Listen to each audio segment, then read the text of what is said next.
नफरत की सियासत भारत के टुकड़े टुकड़े कर देगी। वजीर दिफा ख्वाजा आसिफ की मोदी को वार्निंग। ख्वाजा आसिफ ने कहा कि कश्मीर, मणिपुर, नागालैंड, त्रिपुरा, छत्तीसगढ़, पंजाब और बहुत से इलाकों में नफरत की सियासत भारत के दर्जनों टुकड़े कर देगी। भारतीय वजीर आजम मोहब्बत और रवादारी बांटें, वरना हिंदुत्व का प्रचार भारत के इतने टुकड़े करेगा कि आपसे गिनती भी नहीं होगी। भारत के अंदर भी शांति रखें और हमसायों से भी शांति से रहें।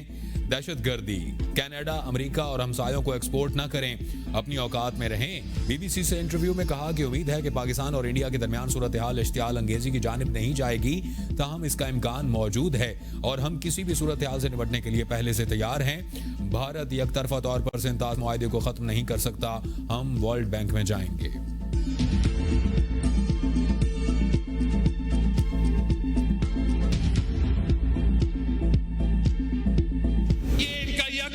फैसला है कि जो इंडस वाटर ट्रीटी है, जो मुआहिदा हुआ पाकिस्तान और भारत के दरमियान, जिसके तहत भारत ये मान चुका कि सिंधु आपका है, सिंधु पाकिस्तान का है।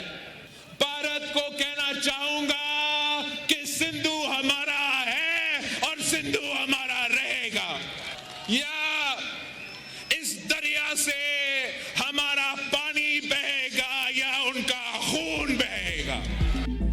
मोदी सुन ले, दरियाए सिंध हमारा है, इसमें या तो हमारा पानी बहेगा या उनका खून। हम डटकर भारत का मुकाबला करेंगे। बिलावल भुट्टो कहते हैं, हमारी फौज भारत को मुंह तोड़ जवाब देगी। हम सिंधु दरिया के वारिस और मुहाफिज हैं, हम उसका तहफ़्फ़ुज़ करेंगे। पाकिस्तान के 4 सूबे 4 भाई हैं, मिलकर भारत का मुकाबला करेंगे। मकबूजा कश्मीर में दहशतगर्दी की हम सब ने मजम्मत की। इस बार भारत की तरफ से सिंधु पर हमला हुआ। भारत ने पाकिस्तान पर इल्जामात लगाए, अपने अवाम को बेवकूफ बनाया। भारत ने इल्जामात लगाए कि दहशतगर्दी में पाकिस्तान मुलविस है। भारत ने एकतरफा फैसला करके पाकिस्तान का पानी बंद करने का ऐलान किया। क्या भारत के पास इख्तियार नहीं कि सिंध-तास मुआहिदा खत्म कर सके? अगर पानी पर जंगें लड़नी हैं तो आइंदा नस्लें भी इसी में फंसी रहेंगी। भारत के अवाम, पाकिस्तान, बैनुल-अक़वामी ममालिक भारतीय फैसले को नहीं मानेंगे। पीपल्स पार्टी और मुस्लिम लीग नून की सोच में हर पॉलिसी पर हम आहंगी नहीं होगी, लेकिन वज़ीर आज़म को यकीन दिलाता हूँ, भारत के खिलाफ हम हुकूमत के शाना बशाना होंगे। किसी किस्म की एडवेंचरिज्म का किसी को खाम ख्याली है तो वो भूल जाए। पाकिस्तान की आर्म फोर्सेस पूरी तरह तैयार है। अगर खुदा न खास्ता किसी ने हमारी तरफ को मैली आंख से कोई कोशिश की तो उसको जवाब उसी तरह मिलेगा जैसे उनको माजी में जवाब मिला था।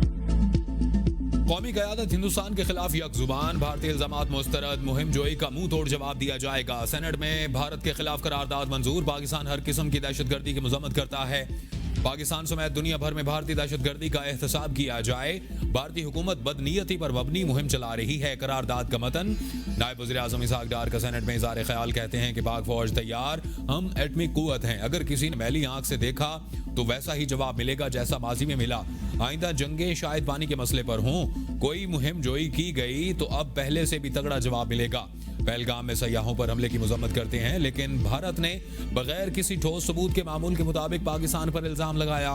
भारत ने सबसे पहले हमला सिंध-तास मुआहिदे पर किया। सिंध-तास मुआहिदा एकतरफा मुअत्तल नहीं किया जा सकता। मुआहिदे में लिखा है कि इसे खत्म करना है तो इत्तफाक राय से होगा। पानी 24 करोड़ पाकिस्तानियों की लाइफ लाइन है। हम सिंध-तास मुआहिदे की मुअत्तली को जंग तस्वुर करते हैं। कौमी सलामती कमेटी ने मुतफ़िका सिंध-तास मुआहिदे की मुअत्तली को जंग करार दिया। जवाबन तमाम मुआहिदों को मुअत्तल करने का कहा। इंडिया ने सार्क वीज़ों को मनसूख कर दिया। हमने बेसिक यात्रियों के अलावा सब वीज़े मनसूख कर दिए।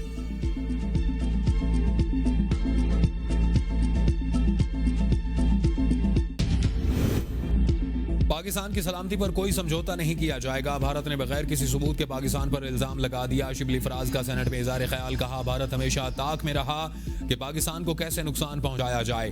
भारत पाकिस्तान में दहशतगर्दी को हवा देता है। कुलभूषण उसकी जिंदा मिसाल है। दुश्मन की किसी भी बात को नजरअंदाज नहीं किया जा सकता। शहरी रहमान बोली कि पहलगाम वाकया काबिल मुजम्मत। भारत खुद दहशतगर्दों को स्पॉन्सर करता है, उल्टा जोर कोतवाल को डांट रहा है। सारी जमातों ने मिलकर भारत को पैगाम दिया।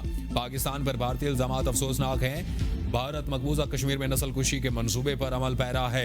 एमल वली बोले कि पाकिस्तान की खुद मुख्तारी और सालमियत हम सब के लिए मुकद्दम है। जब भी मुल्क की बात होगी तो हम हुकूमत के साथ खड़े हैं। पीपल्स पार्टी ने नहरों का मामला जीत लिया, उन्हें मुबारकबाद देता हूँ।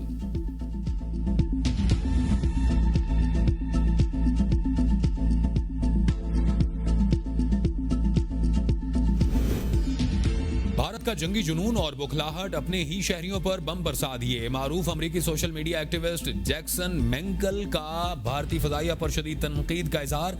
एक्स पर लिखा, इंडियन एयरफोर्स के बमों का निशाना बनने वाले हिंदुस्तानियों के लिए दुआएं, जो पाक इंडिया जंग 2025 की नजर होने वाले पहले मासूम शहरी हैं।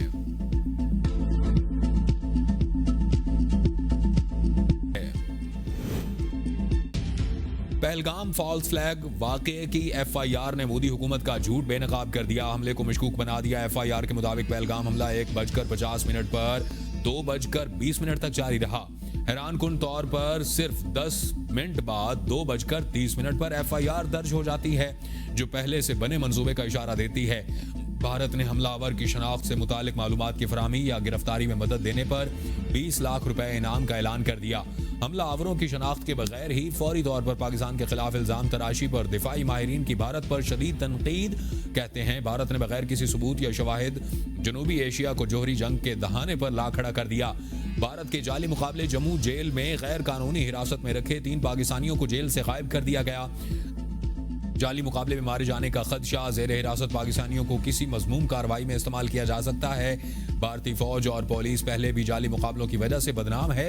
इन शहरियों को कत्ल करके एक और फॉल्स फ्लैग ऑपरेशन का ड्रामा रचाया जा सकता है। गुज़श्ता रोज भी भारत ने उड़ी में 2 कश्मीरी नौजवानों को शहीद करके पाकिस्तान पर दरअंदाजी का झूठा इल्जाम आयद किया था। बाद में साबित हुआ कि शहीद होने वाले मोहम्मद फारूक और मोहम्मद दीन बेगुनाह कश्मीरी शहरी थे।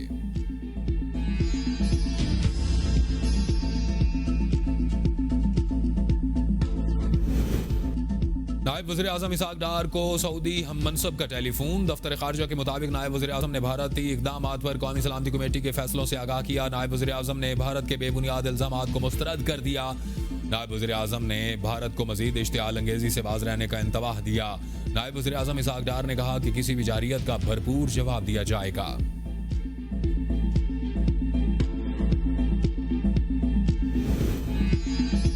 भारत के बेबुनियाद इल्जामात और गैर मंतकी इक़दामात का कोई जवाब नहीं। दुश्मन किसी गलत फहमी में ना रहे। पाकिस्तान का दिफा नाकाबिल तस्खीर है। सदर जरदारी ने कौमी सलामती कमेटी के फैसलों को कौम की उमंगों की तर्जुमानी करार दे दिया। कहा पूरा मुल्क इन फैसलों और इक़दामात के साथ खड़ा है। सदर से वज़ीर दाखिला मोहसिन नकवी की मुलाकात पहलगाम वाक़े के बाद भारत के गैर जिम्मेदाराना इक़दामात के तनाजुर में तफसीली ब्रीफिंग दी। वज़ीर दाखिला ने सदर को कौमी सलामती कमेटी के फैसलों के बारे में भी आगाह किया। सदर की कौमी सलामती कमेटी की जानिब से भारत के इक़दामात के जवाब में किए गए जवाबी फैसलों की तारीफ।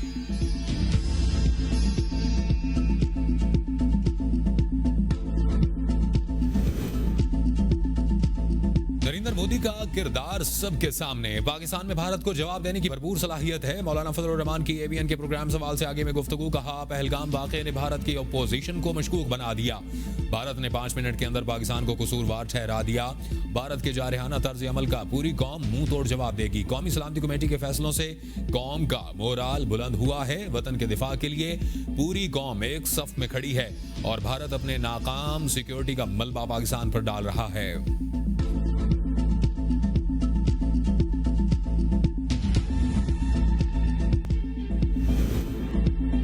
पाक भारत कशीदगी। इस्लामाबाद में सफारती महाज गरम। दफ्तर खारजा में हंगामी बैठक। पाकिस्तान ने भारतीय प्रोपेगेंडा का पोल सफीरों के सामने खोल दिया। मुख्तलिफ ममालिक के सफीरों को भारत के यकतरफा दावों पर ब्रीफिंग। भारत की इल्जाम तराशी पर पाकिस्तान का 2 टोक जवाब। दफ्तर खारजा में गैर मुल्की सफीरों को हकायक बताए गए। सेक्रेटरी खारजा आमना बलोच ने इस्लामाबाद में सफीरों को पहलगाम हमले से मुतालिक ब्रीफिंग दी। सेक्रेटरी खारजा ने कहा कि भारत दहशतगर्दी को सियासी मकासद के लिए हथियार बना रहा है। भारत के इश्तियाल अंगेज इक़दामात से खित्ते के अमन और सलामती को खतरा लाहक है। पाकिस्तान किसी भी जारियत का भरपूर और मुअस्सर जवाब देगा।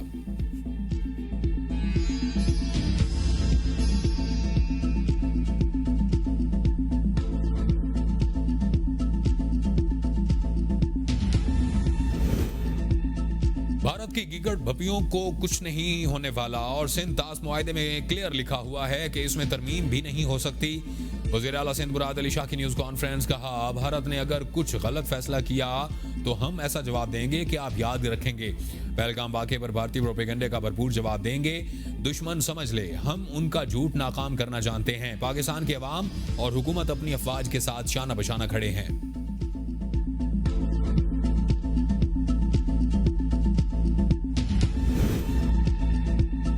जमात इस्लामी हाफिज नईम का नवाज शरीफ से डॉन लीग्स पर मुआफ़ी का मुतालबा। कहा, नवाज शरीफ को रियासत मुखालिफ बयानी पर कौम से मुआफ़ी मांगनी चाहिए। नवाज शरीफ की इस हरकत का नुकसान पूरी कौम को हुआ था।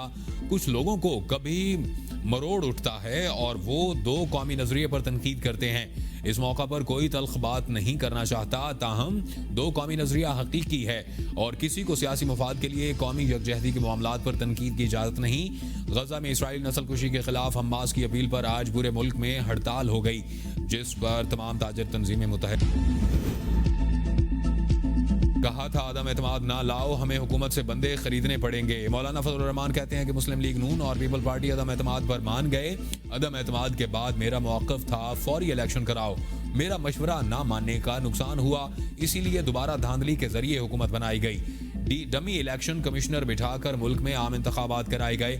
इलेक्शन कमीशन में ज़मीर के लोग होते तो इस्तीफ़ा दे देते। जो कुव्वतें मुल्क में निज़ाम मैनेज करती हैं वो पीछे नहीं हटेंगी। तब तक नहीं समझता जब हम मुल्क में अवाम की हुकूमत कायम कर सकेंगे।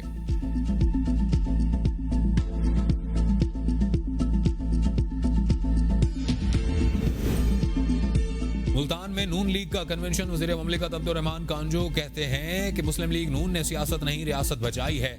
महंगाई कम ना भी हुई हो, अब रुक गई है और बढ़ नहीं रही। हम अपनी अवाम के सामने सुरखरू होंगे, अवाम के मसाइल हल किए जाएंगे। सबूत मौजूद हैं। बलोचिस्तान में भारतीय पैसे के साथ पाकिस्तान के खिलाफ प्रोपेगेंडा किया जाता है। हम अपने मुल्क का दिफा करना बखूबी जानते हैं। स्पीकर पंजाब असम्बली मलिक मोहम्मद अहमद खान ने कहा कि मुखालिफ कहते थे कि मुल्क डिफॉल्ट कर रहा है, जल्द श्रीलंका बन जाएगा। शहबाज शरीफ ने न सिर्फ मुल्क को डिफॉल्ट से बचाया बल्कि तरक्की भी कर रहा है। नवाज शरीफ ही मुल्क को इस भंवर से निकाल सकते हैं।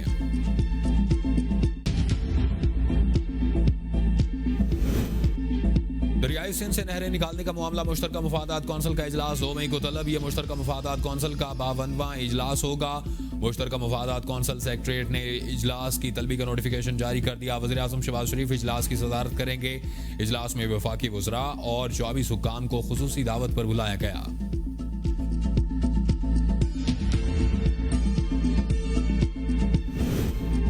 पहले दिन से यकीन था कि नहरें नहीं बनेंगी। पीपल्स पार्टी के होते हुए सिंध के पानी पर कोई डाका नहीं डाल सकता। वज़ीर आला सिंध मुराद अली शाह की प्रेस कॉन्फ्रेंस। कहा, सदर मुमलिकत की 8 जुलाई की मीटिंग या ऐवान सदर का कोई ट्वीट हमारे लिए तशवीश का बायस नहीं, क्योंकि मंजूरी का मैंडेट सिर्फ बाहमी रजामंदी से मुमकिन है। पीपल्स पार्टी ने कभी कालाबाग डैम या किसी भी ऐसी स्कीम की हिमायत नहीं की जिससे सिंध का मुफादात को नुकसान पहुंचे।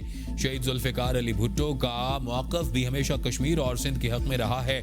मुश्तरका मुफादात कौंसिल की अहम मीटिंग 2 मई को होगी। सिंध के पानी के हुकूक का भरपूर दिफा किया जाएगा। किया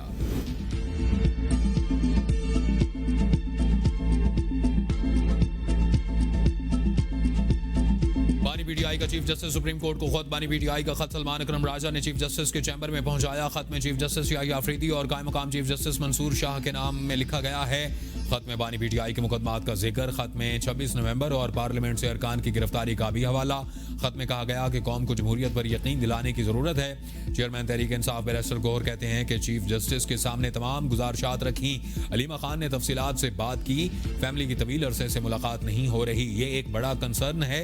3 जजेस का वाज़ेह ऑर्डर है कि मुलाकात करवाई जाए। चीफ जस्टिस से दरख्वास्त की, उम्मीद है कि बात बनेगी। मंगल को फैमिली और वकला की मुलाकात हो जाएगी। बानी पीटीआई ने भारत को कहा था कि हम सोचेंगे बाद में पहले अमल करेंगे। ऑपोजिशन लीडर उमर अयूब का पीटीआई के यौम तासीस की तकरीब से खिताब। कहा, यौम तासीस 9 मई और 26 नवंबर के शोहदा के नाम कर दिया। अदालतों से इंसाफ नहीं मिल रहा। बैरिस्टर गौहर ने कहा कि बानी पीटीआई किसी किस्म की डील नहीं चाहते, पाकिस्तान के लिए मुज़ाकरात करना चाहते हैं। यौम तासीस पर रहनुमाओं की पार्लियामेंट हाउस से इस्लामाबाद हाई कोर्ट तक वॉक। क़यादत और कारकुनों की रिहाई के अलावा मुकदमात मेरिट पर सुनने का मुतालबा।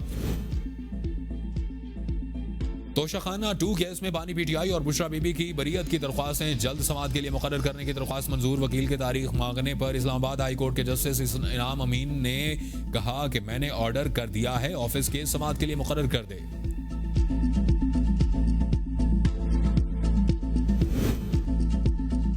Opposition leader Umar Ayub election commission के रेडार पर। उमर अयूब की कामयाबी के खिलाफ दरख्वास्त समाअत के लिए मुकर्रर। इलेक्शन कमीशन ने कॉज लिस्ट जारी कर दी।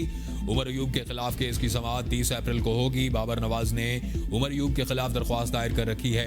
इस्लामाबाद हाई कोर्ट ने धांधली की तहकीकात रोकने के लिए जारी हुक्म इम्तना खत्म कर दिया। इलेक्शन कमीशन को इस हल्के के इंतखाबात की मुकम्मल तहकीकात का इख्तियार मिल गया।